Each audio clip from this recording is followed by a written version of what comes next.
కార్పొరేషన్ల చైర్మన్లు, కార్యక్రమంలో పాల్పంచుకుంటున్న అన్నదమ్ములకు, అక్క చెల్లెళ్లకు, పాత్రికేయ మిత్రులకు అందరూ డాక్టర్ సాహెబ్ 133వ జయంతి ఉత్సవ శుభాకాంక్షలు తెలియజేస్తా ఉన్నాం.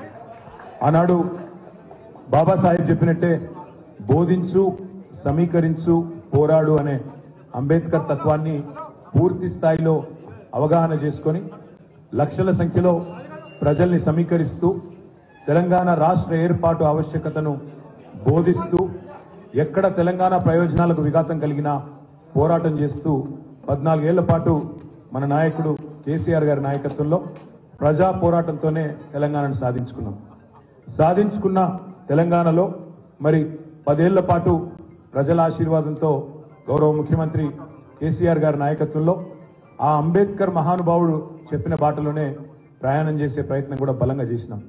స్వేచ్ఛ కంటే సమానత్వం ముఖ్యమని అంబేద్కర్ గారు ఏదైతే ప్రవచించినారో దానికి అనుగుణంగానే మరి విద్యతోనే వికాసం వస్తుంది, వికాసం వల్లనే అల్టిమేట్ గా ప్రగతి వస్తుంది, ప్రగతితోనే సమానత్వం వస్తుందనే ఆలోచన అంబేద్కర్ ధార ఏదైతే ఉన్నదో దానికి అనుగుణంగానే 1022 గురుకుల పాఠశాలలు పెట్టుకున్నా, అదేవిధంగా 1005 జూనియర్ కాలేజీలు పెట్టుకున్నా, 88 డిగ్రీ కాలేజీలు పెట్టుకున్నా, ఎస్సీ, ఎస్టీ, బీసీ, మైనారిటీ, అదేవిధంగా అగ్రవర్ణాల్లో ఉండే పేదల కోసం కూడా మరి విద్యతోనే సమానత్వం వస్తుందనే అంబేద్కర్ ఆలోచన ధార నుంచే కేసీఆర్ గారు కూడా 1022 గురుకుల పాఠశాలలు పెట్టిన మరి పరిస్థితి కూడా మనందరికీ తెలుసు.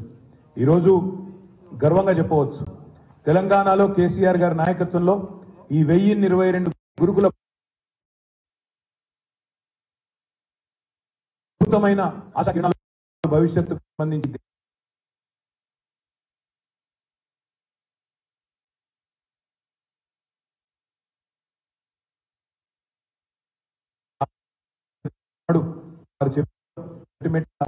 కాస్ట్ లెస్ సొసైటీ ఉండాలా, కాస్ట్ ఫ్రీ సొసైటీ ఉండాలా, అందరినీ ఒక మనిషికి ఒకే ఓటు అని చెప్పినాను రాజ్యాంగంలో. కానీ ఒక మనిషికి ఒకే విలువ ఇచ్చే సమాన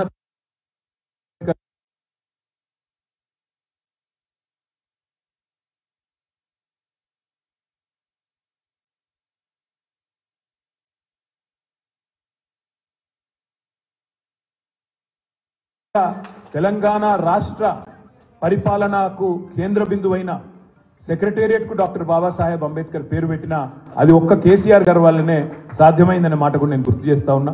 దాంతో పాటు ఈ దేశంలో అంబేద్కర్ గారు అంటే కేవలం దళితులకు సంబంధించిన నాయకుడే కాదు, కేవలం బడుగు బలహీన వర్గాలకు సంబంధించిన నాయకుడే కాదు, మహాత్మా గాంధీతో తప్పకుండా పోల్చి సరిసమానమైన స్థాయి కలిగిన నాయకుడు అంబేద్కర్ గారు. అందుకే అంతటి ఘనమైన నివాళిని ఆ రోజు కేసీఆర్ గారి నాయకత్వంలో మనం శాసనసభలో అందించుకున్నాం.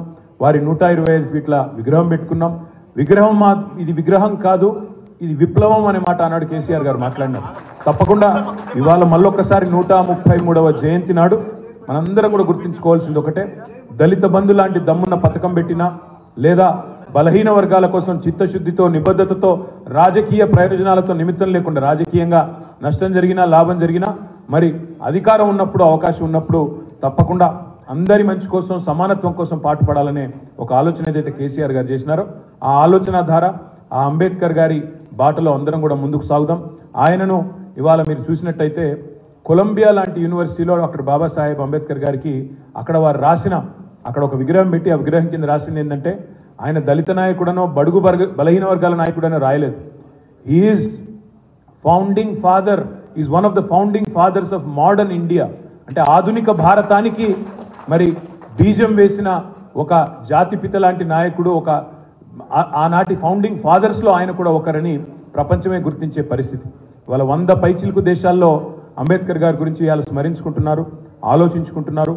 మన దేశంలో కూడా ముఖ్యంగా ఈ రోజున్న పరిస్థితుల్లో ఆయన చెప్పిన ఒక గొప్ప మాటను గుర్తు చేసుకోవాల్సిన బాధ్యత మన మీద ఉన్నది.